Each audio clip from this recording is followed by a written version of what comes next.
Hey folks, welcome to Mike's Vintage Computer Corner.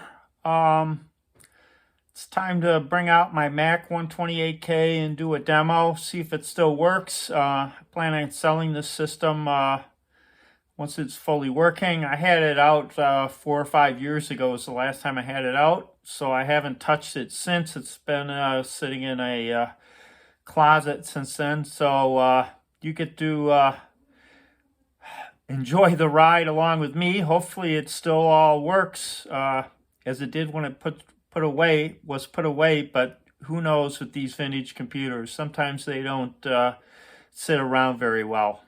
So here goes nothing. I've got it in this case. I've got an external floppy drive, which people have seen on my blog. And I have my image writer printer back here. I'm going to start with a very simple setup, just with using the internal floppy drive. So let's see what happens here.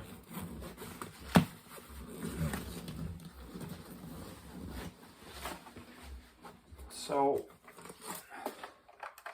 this system, I bought it off Craigslist a few years ago. It doesn't look like it was hardly ever used. And the way you can tell that, if you look at the mouse feet, right there's little nubs that give it a little cant, so it rides up a little bit. And these feet are hardly worn. On my original 128K Mac that I bought many years ago, the mouse feet were so worn off, I had to glue little plastic squares on there because the mouse wouldn't work.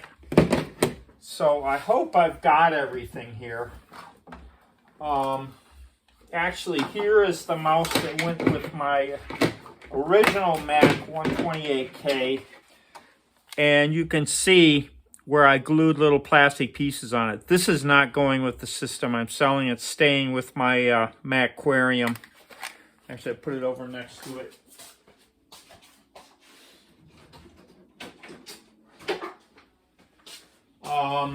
What else do I got in here? I hope I have all the cables.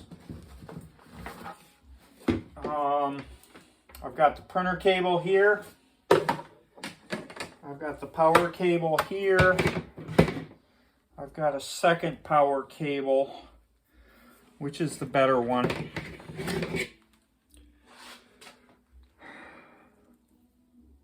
Yeah, this is clearly the better one, the one that goes with this machine. Anything else I have in here? I've got another keyboard cable. The better one stays with this machine. I believe this is the original with this machine. So I'll put these over with my MacQuarium so I don't lose those. And then I'll pull out the machine itself. I think I've got everything out of here. There's nothing left in here. There's a lock, safety lock that hooks in the back if you want to lock it down to a desk. But that's all it is. A little dust in here, but that's the case. Okay. So this machine comes with the interrupt and reset key. Hopefully I don't need those too much. And I've got a couple of floppies. One has MacWrite and one has Paint System 1.0. I will probably sell these along with the system.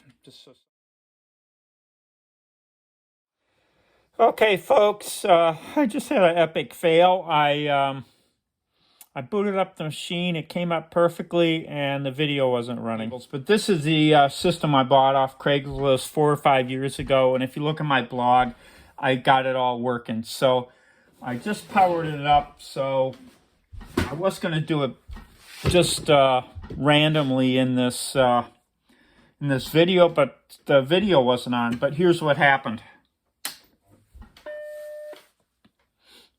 Nice little ring. Comes up looking for a floppy.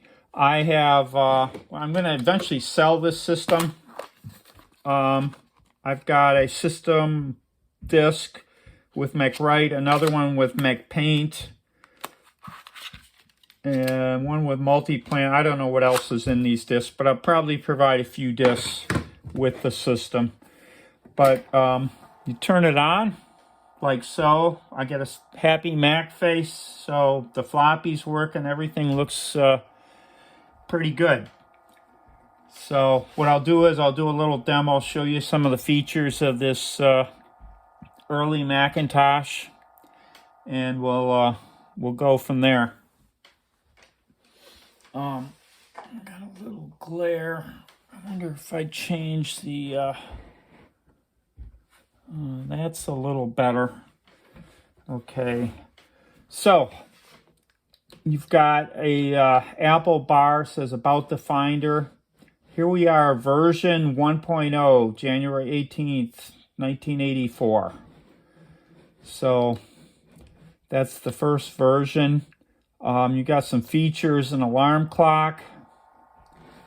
Now, I don't have a battery in this. There was a little corrosion in the battery case, or in the battery compartment on the back. I may show you that at the end if I remember. But I do have a battery somewhere, but I took it out when I had it stored. I didn't want any issues. But this alarm clock, you can basically set an alarm for any time you want. I could put 02 in here, I think. And I think in a few seconds the alarm should go off. Maybe I didn't have it on. Let's go 0230. Oops, let's see. 30. 0203.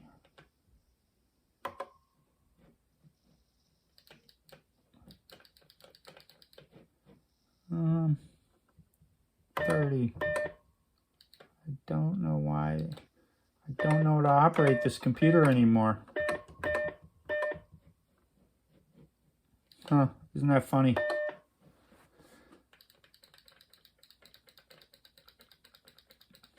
Let's say 03. 03 and 00. And then turn the alarm on. Is it on or off? Now it's on. So we should get an alarm in a couple seconds. No. Why not? Do I have to set it that way?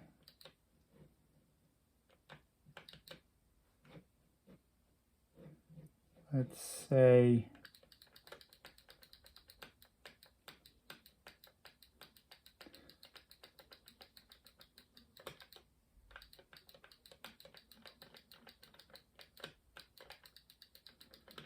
all right.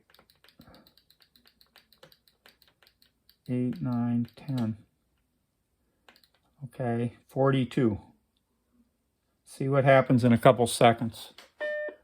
There, the alarm just went off. That's the alarm, you know, kind of cute. But they have these accessories over here. Back then, they didn't have enough memory in the system to do full applications, so they had little desk accessories, they called them. And one was a calculator. There's the equal sign. I don't know how you cancel the alarm. Do you go back to the alarm clock and turn it off? There we go. Notepad. And these are like mini applications is what they are.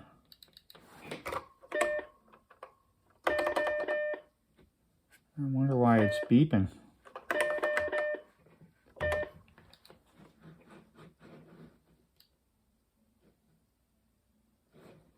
Show clipboard. Nothing's on the clipboard. I thought you could type notes in here. Doesn't like it though. Let me go to make a new note.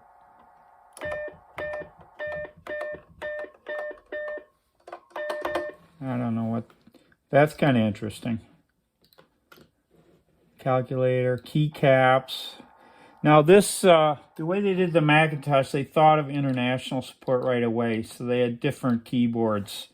But this basically shows all the keycaps, keyboards, kind of a goofy little app, mini app. Control panel. This is where you do system settings. You can change the volume. So that's kind of neat. You can set the clock, change the keyboard repeat function, change the background pattern on the screen, and change the mouse speed. So I think, yeah, so I just changed the background pattern on the screen. I mean, back in '84, this was really something else. I'll change it back to what I like, but you can see you can tweak it and change it. So anyway, and I'll change it back, and I'll close this app. I'll close the clipboard for now. And then there was this goofy little puzzle too. And you put all these numbers in a row with this sort of sliding technique. And this was you used to see these kind of physical puzzles all the time. But you basically had to line up all the numbers by clicking on them. Anyway, that was a wild thing back in the day. So what I'm going to do is open the MacPaint, and I should have an application. I can a pre-drawn picture, and this picture I drew. I worked for a mini computer company back in the day, and this picture I drew. There's not enough workspace, so here's where you run into issues with this. The 128K Mac with a single floppy drive. It's just, things don't work very well. So you basically have to make room. I have 168K available in the Finder. I don't know why it wouldn't open MacPaint. Let's try it again.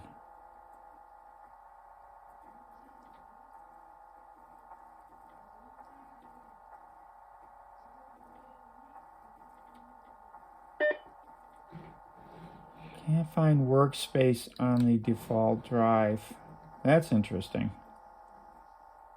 So let's try something a little different.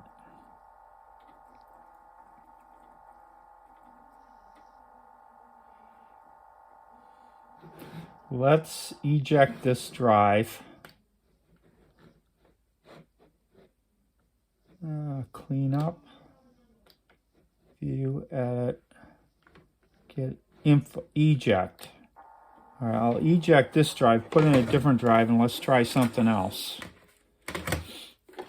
So here's a floppy that it should have MacWrite on it.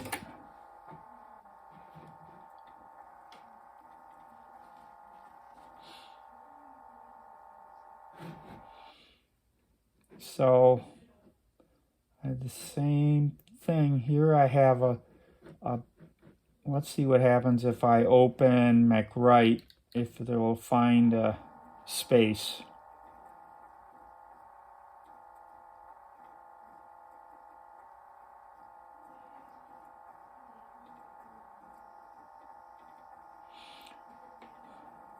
I used to spend hours in front of my Mac 128K back in the day, believe it or not, as slow as this thing was.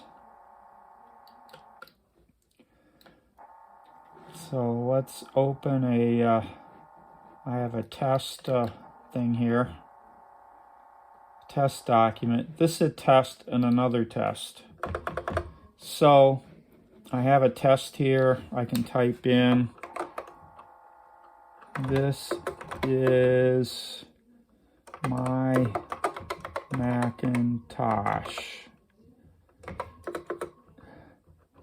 Let me add an image to this document.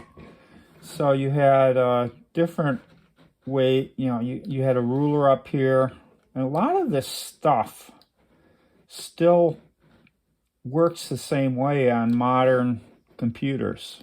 It's amazing, but it's just a lot easier on modern computers. You can change spacing. I mean, you're kind of limited to what you can do, but you can center it. But this was the first MacWrite. You can write justify it. You can fully justify it. So anyway, let me see if there's anything in the scrapbook. And because you can't have multiple applications running at once other than these desk accessories. In a way, this is very similar to early smartphones. They only could run one app at a time. So let me quit. Save changes. Let's say save it and quit.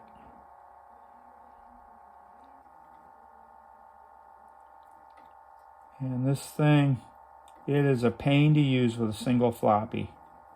But at the back in the day, it was the only thing.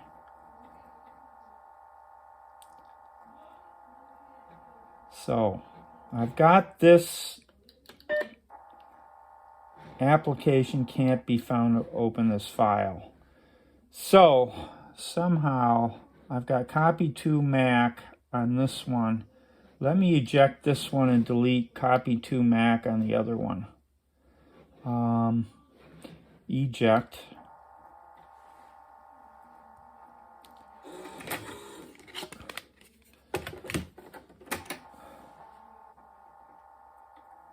$173K available.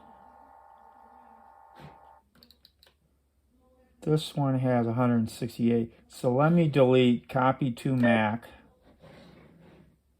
Oh, this thing's locked. Info. It's info. Maybe that's why it wouldn't open. It's locked. Let's see. MacPaint is locked. How do I unlock this disk?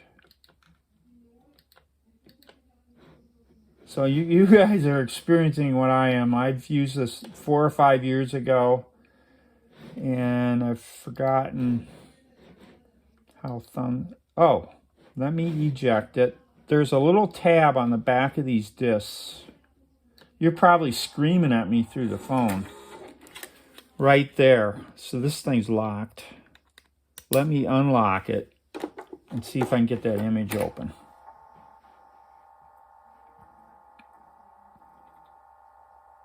Maybe that's why it wouldn't open. So let's open MacPaint. Now this is where the single floppy gets interesting. You gotta go flipping back and forth between these floppies like crazy. It's almost hilarious.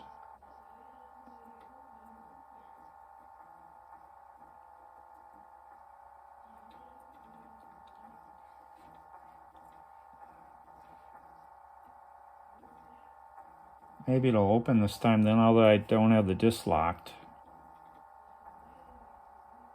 Yep. So file, I'm going to close this one. Well, actually, let me do a new one. And so this thing had some basic drawing tools. You could draw a square. You could draw a filled in square. You could select different patterns. This was amazing back in the day, these sort of things. And you had freehand tools where you could draw, you could select different width. Whoops, what happened here? There we go. I don't know what, oh, that's for a line. Different width for that. You could draw like that. And the neat thing was the spray can. You could spray like that. You want to pick a dark color to fill it in. You could also take an enclosed area and fill it in with a paint bucket. And then you had this undo feature, which is also, and you could type some text.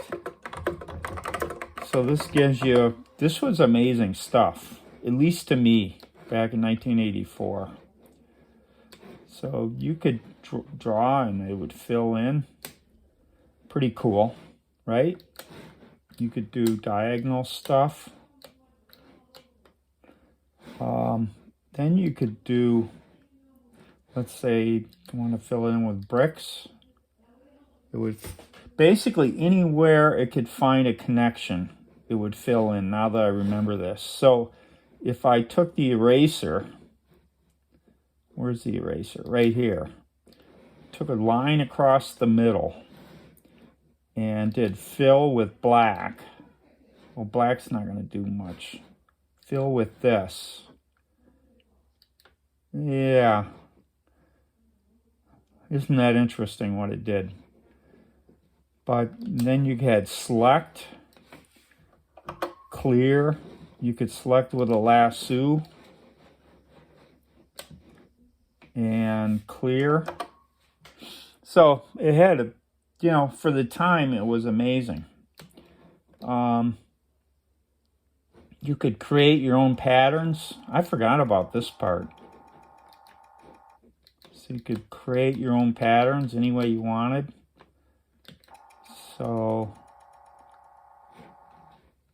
if I want to fill with my own pattern I just created, I do that and it does it.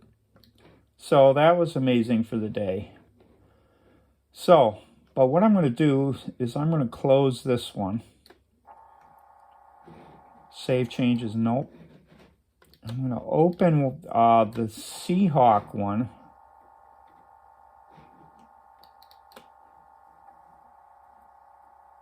I drew this back in 1984 for a project I was working on. And there it is. And so what we can do, this was also revolutionary. I didn't quite get enough of that. Let me go get the whole thing.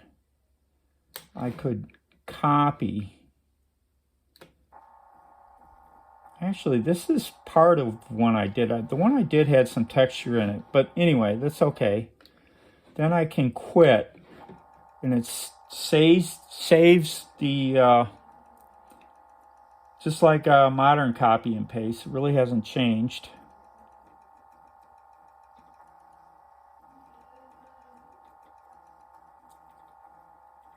And then you wait.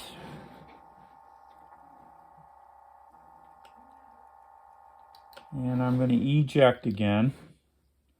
You can also do Command E. And I'm going to open the Mac Write disk.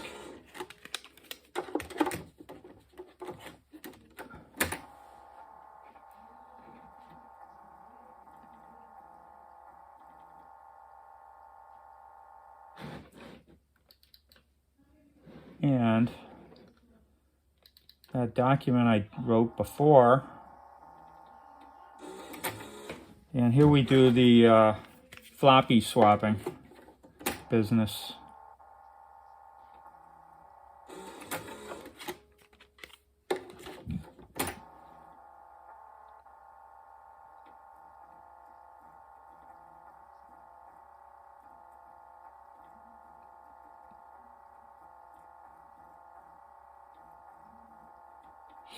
I'm waiting for the, I'm thinking, well, this thing, I wonder if it's going to blow up any minute. But it's not. It seems to be working well. So it says, let me add an image to this document. So I did a copy. Now I should be able to do paste. And there's the Seahawk. So that's how you copy and paste between documents. And this is my Seahawk.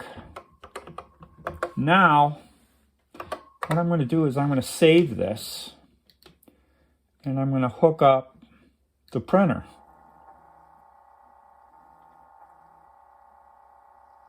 And I think I'll hook up the second floppy drive. You'll see how much easier it is to work. File, quit.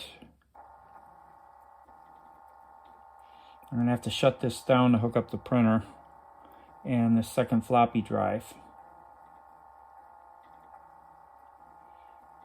Back in the day, I did not have a second floppy drive.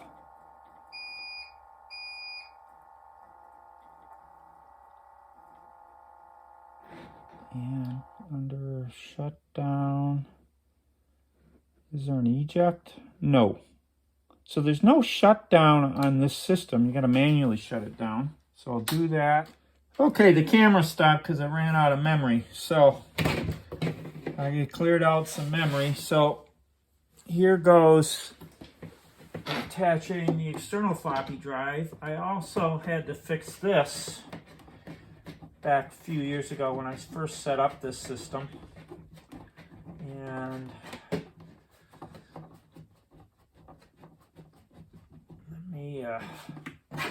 let me just show you the back of this.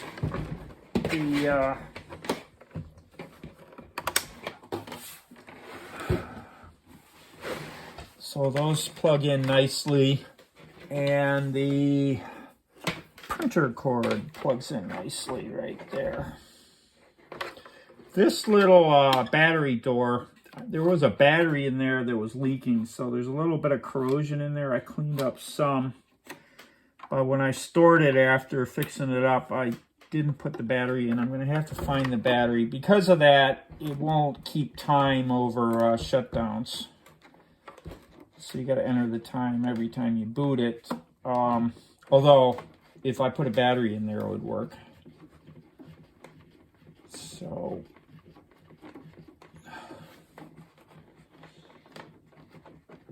let's hook this up.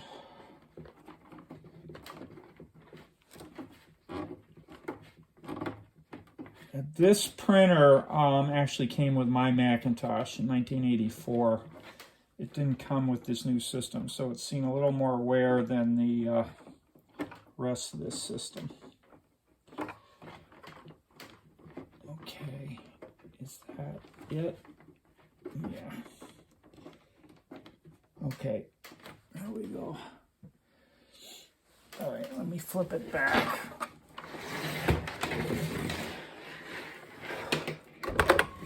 I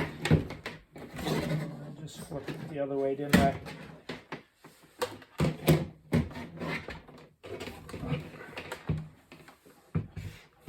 Okay. And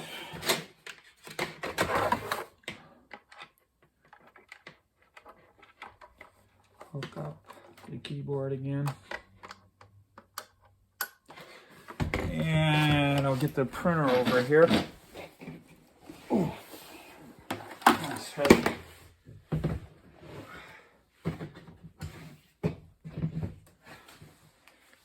And the printer cable.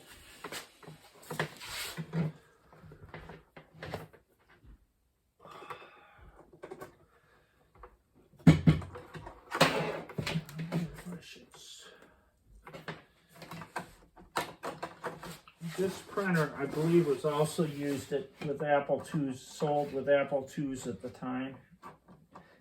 So they came out with Image Writer 2. And I got a power cord here. I might have a tan colored power cord somewhere around here. This should go with this.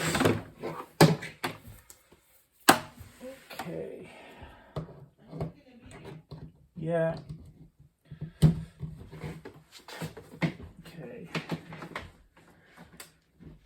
Now, I'm ready to power up again. And here it goes. Are you making a video? Yes, I am. Oh, I'm sorry. You want me to start video? No.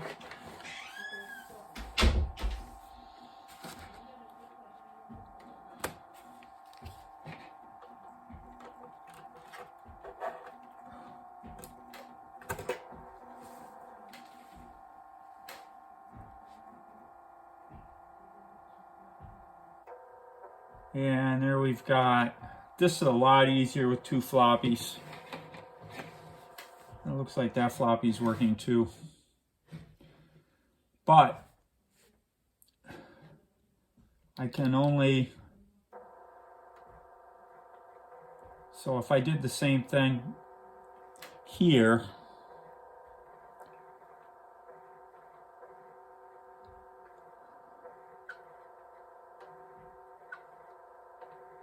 a little squeaky over there. If I did the same thing here,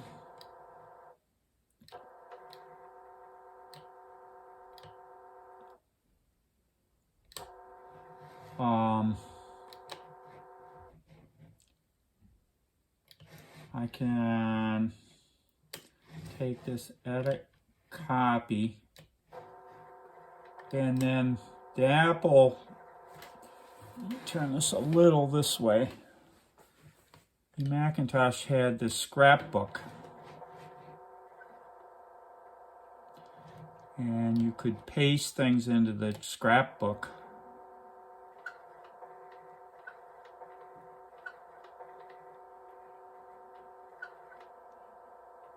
And it's there, and you could put a few things in there. And then you still can only run 1 app at a time here. So you could close that. You've got it in the scrapbook. You can quit.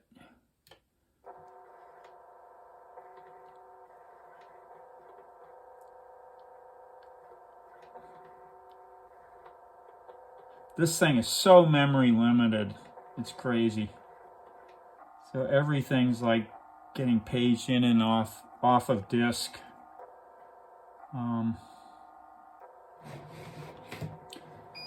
So it's just rebooted again.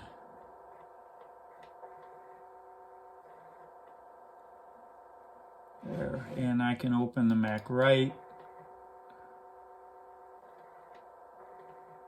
At least I'm not flopping, shuffling disks in and out now.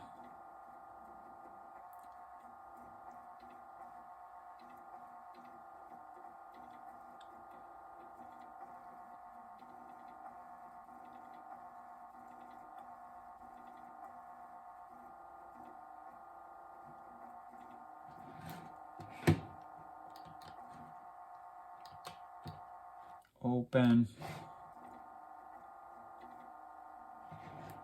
the test document, and that's the one I had saved before when I was running single floppy, but I can delete this bird, and I can go to the scrapbook.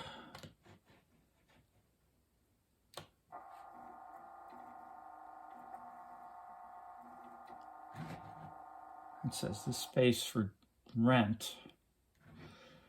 Is that because there's a scrapbook on each of these discs? I'll bet that's why. So let me quit.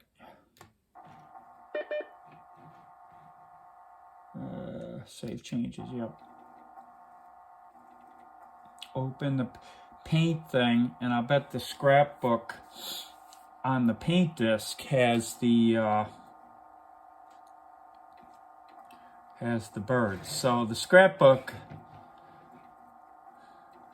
yeah, I guess I'm learning a little bit, or relearning.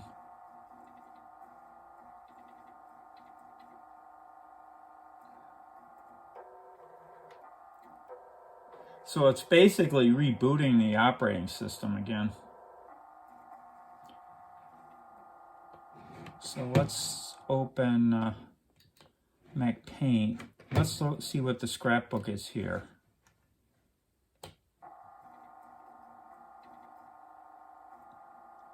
Scrapbook's empty here. So let's open MacPaint.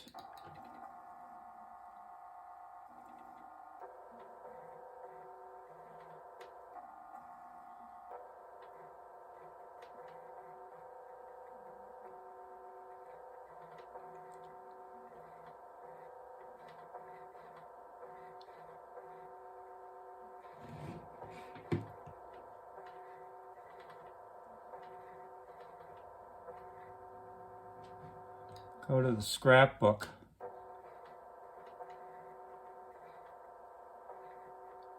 Yeah, the bird's over there. So it's on that version of the scrapbook. But anyway, I can copy from there.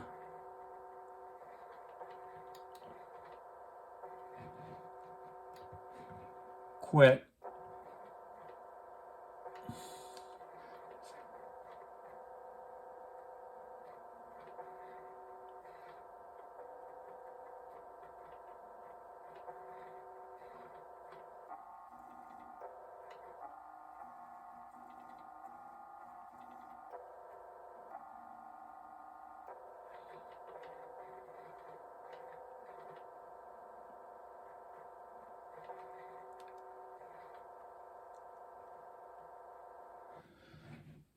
Open MacWrite.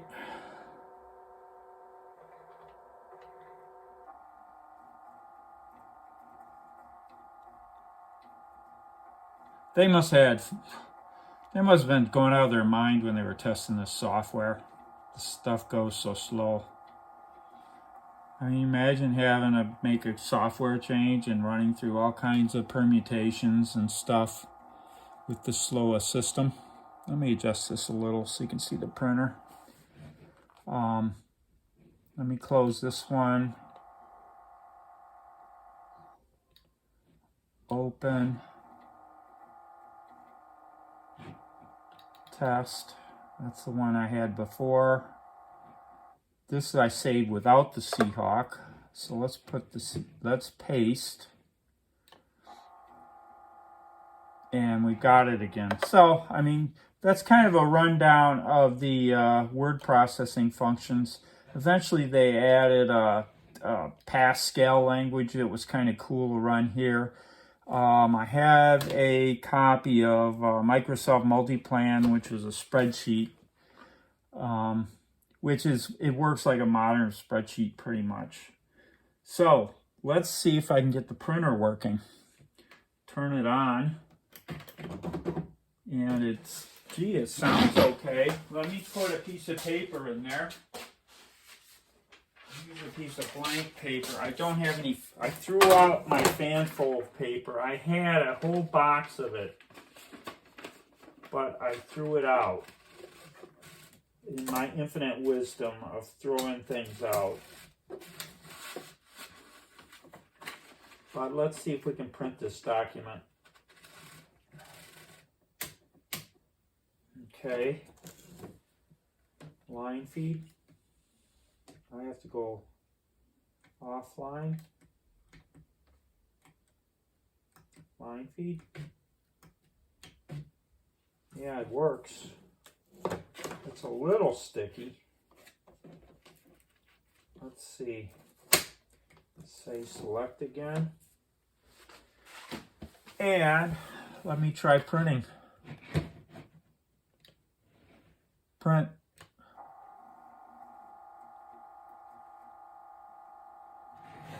And you had some options. High quality, standard draft, page range, copies, continuous or cut sheet. I have cut sheet. Say OK. Let's see what happens. Your guess is as good as mine. My guess is the ink's going to be dried out on this cartridge. I did buy a whole bunch of new cartridges, but the ink was dry when I got them. So I took some WD-40 and took apart that cartridge that was in there, and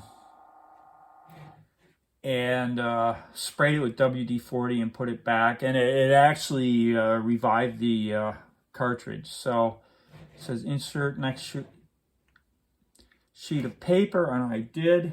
Let's say okay and see what happens.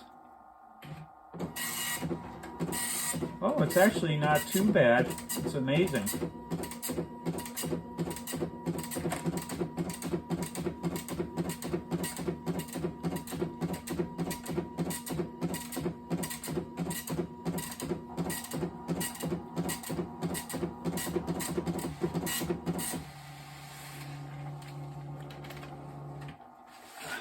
So here we are. We've got the original and the printed version, and what you see is what you get. And it worked, and this system seems to be working. I guess since it's working so well, let me see if that multi-plan disk works. Save changes before quitting. Sure, why not?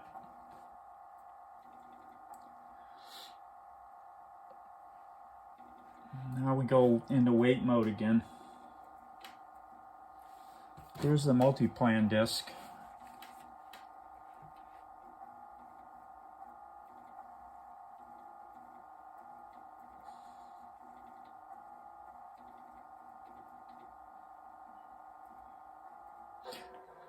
So now it's got to go to the external drive. It's got the stuff right off the internal drive. It goes to the internal drive. Gets that, and I'm going to eject the external drive. Now this file system, it says folder here. There's the system folder. It's really not a folder. It's really not a file system. The whole thing's just flat. Just a single set of files. But you can basically see system file, the image writer, the notepad file, the scrapbook file, the clipboard file. So the scrapbook file on this one, if I do Command I, shows 5,627 bytes. And then if I go to the other disk, where there's another system,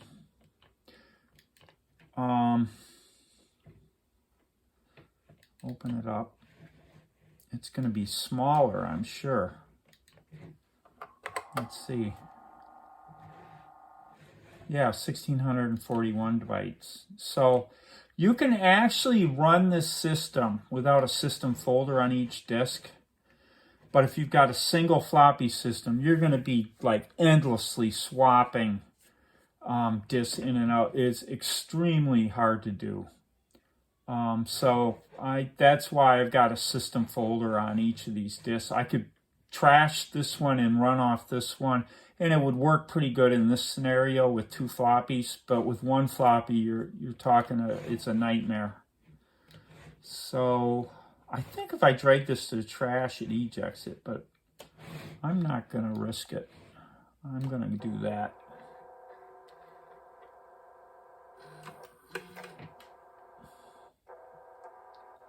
It didn't eject all the way. Well, let me try it again. I might have to go in there and lube that drive.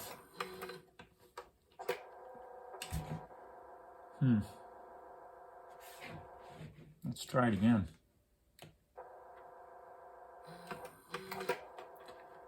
Yeah, that's too bad. That drive's going to need a little work before I sell this system.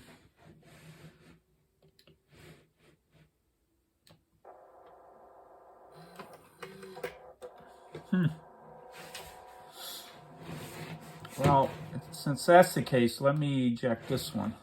I know this one works.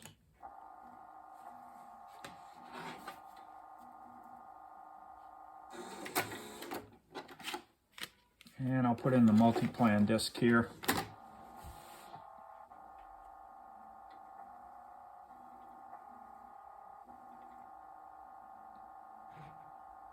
Multi-plan master. And here's a test spreadsheet. Now here's where I'm essentially running off of one floppy. And this gets painful. You'll see. Here we go.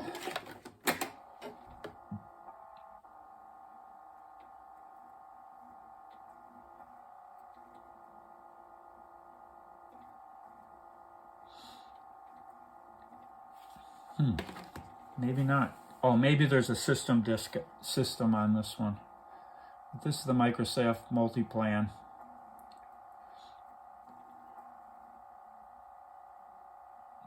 And it's basically a little spreadsheet. And I don't remember how to use this actually. I don't know if you can say. I've got a book somewhere.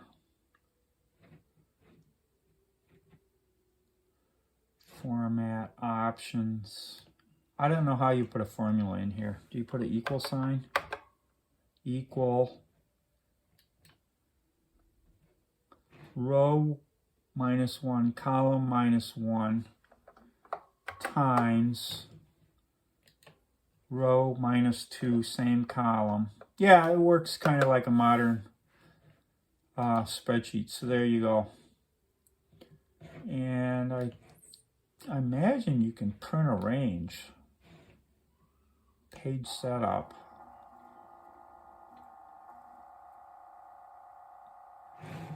Yeah, that just gives you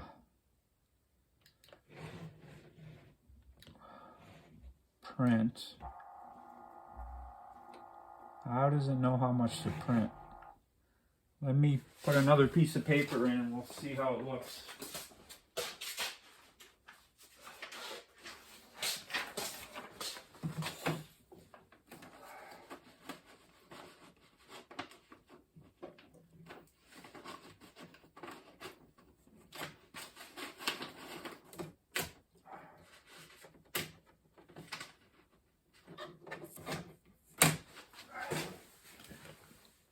Okay.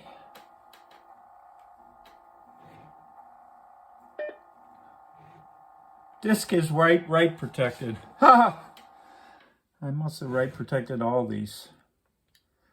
I'm curious though, so let's quit. Save changes, yes. Disk is write protected. We can't save changes. Quit. Save changes, no. There's no way to go back to the system.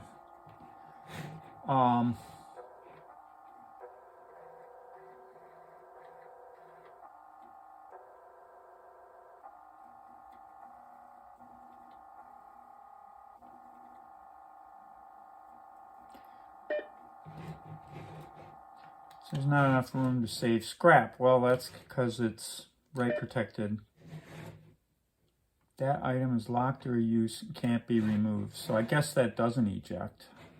Maybe it does. I don't know. Multi-man master. File. Eject.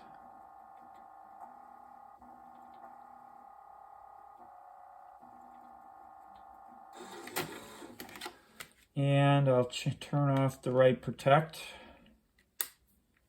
Put it back in. And let's try this print job. And then we'll call it a video. Test spreadsheet. And I got one little project to do on that external floppy.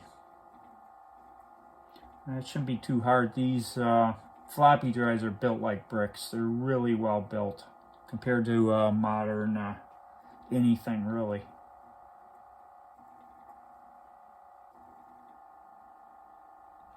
So I want to do the same thing. I want to say equal that times that times that raised to the 2, power of 2. And it comes out with some number. So I can select this. Okay, and let's try to print this time.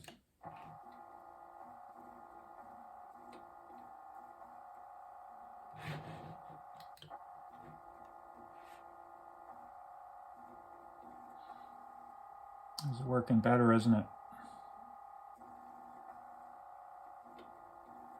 Printing.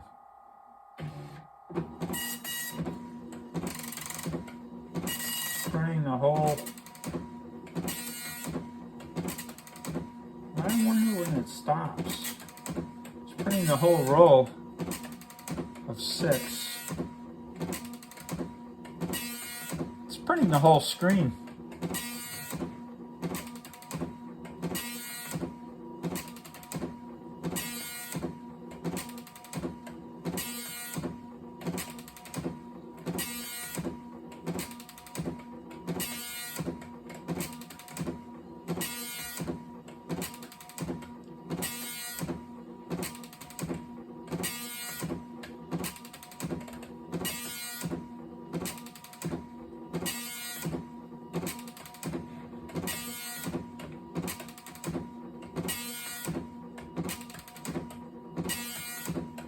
Printing more than the whole screen.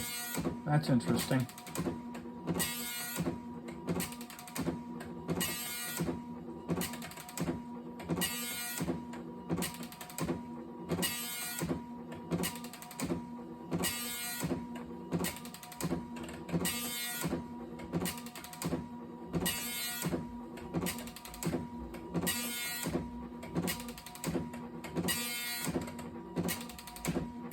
Let it go.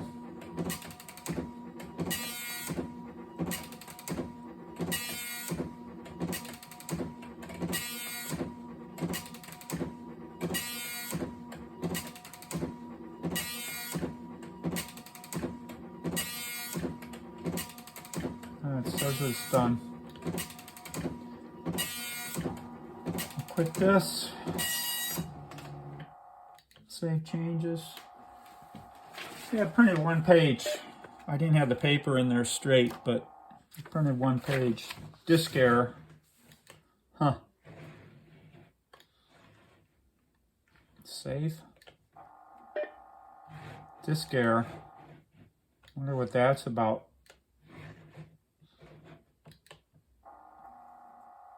Could be an old floppy, it just wore out or whatever. I think the drive itself seems to be working fine.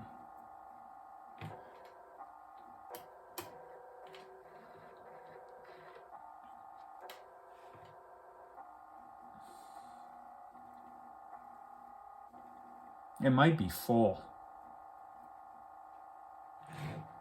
Multi-plan math, 136K available. It shouldn't be full. Is that locked? Info. Test spreadsheet. No? Interesting. All right, let's try to eject this again.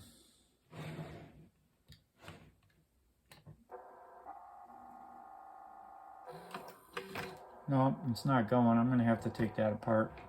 But that's the show, folks. Got one little glitch here. I don't know if I should try this, saving this thing one more time. It could be just a bad...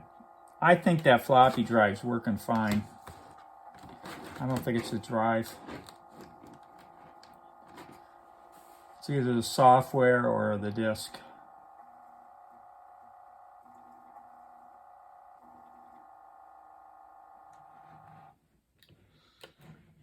File, save as. Let's save it as something else.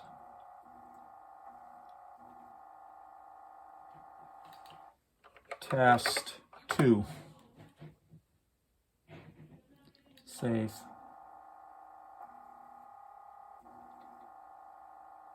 Yeah, that's saved. And I could save it on the other drive too. Test 3. Save.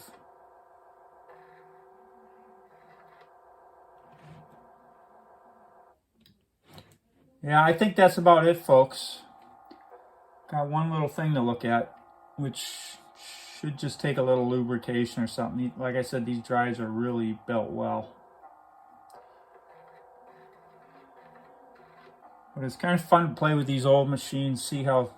I mean, this was amazing back in the day. Now, the Lisa, I had seen Lisas, and they were out about a year before these machines, but they were so expensive. It was $10,000 for a Lisa machine. So I knew you know, it's not my first exposure to that, but to actually be able to use one of these machines. And the other thing about the Macintosh, it had the a little short of 8 megahertz Motorola 68,000, which was kind of a 16/32-bit processor, by far the fastest commercially available computer when it came out in terms of performance, which is another reason why I liked it.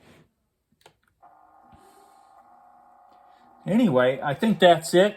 Thanks for visiting. I hope you enjoyed the demo.